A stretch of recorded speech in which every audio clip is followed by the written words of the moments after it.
Ayan. Ayan po, ito po agad yung nakuha namin. Ayan po. Ito po yung tubig. Tcharam! Yung mga hamog.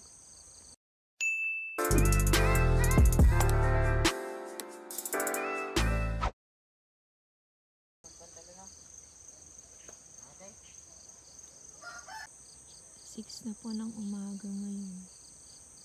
Tignan niyo po yung bundok. May mga ulap. May mga hamog. Ito po, pinapatubigan po nila yung kamote. Ito, ang ganda po ng pagkakatanim.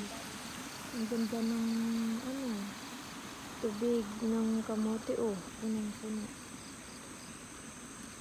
Tignan niyo po yung araw. Pasikat na. Ayan po.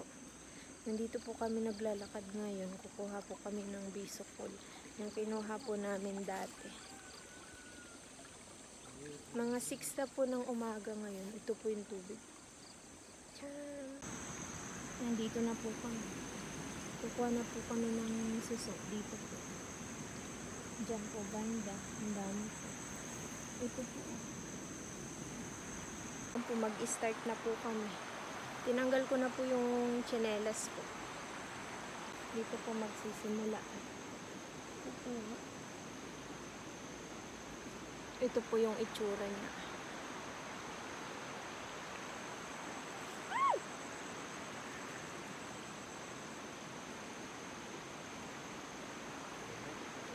Ito po ay kadami pong suso dito.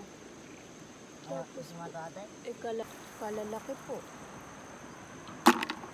Wala daw pong linta. Ito po ay kalalaki. Ang sarap daw po nitong gataan.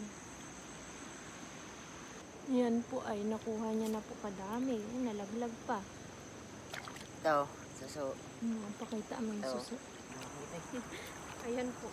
Lumalabo nga lang po yung... Huwag ka masyadong punta-punta sa kunin mo muna yung mga nandito sa baba para hindi lumabo. Diyan ka sa taas natin. Huwag ka masyado sa taas agad. Ito po, dito po kami kumuha ni nanay ng mga suso. Ang dami po nagre-request kasi na kung paano po lutuin. Hindi ko na po kasi napakita kung paano lutuin kasi po niluto po agad ni tatay.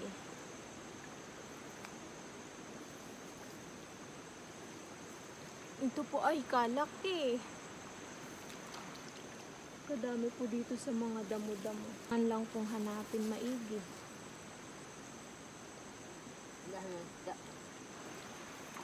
Ito po ay kadami ko na pong nakuha kaagad. Kadami ko na po nakuha. Ayan po, ito po agad yung nakuha namin. Medyo marami na po. Kukuha po kami dun sa baba, sabi ni nanay.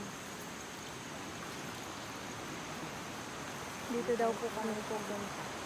Balik pa dito, dadaan pa dito pupunta.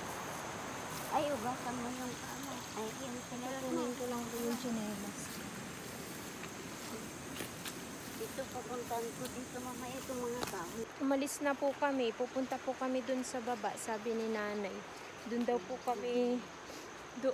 kami kukuha ng malaking suso. Nakakaya sana ako. Maglalakad po kami dito sa kamotehan. Kasama po si nanay. Binibigyan naman ako dyan. Ayaw mo? Ayan po.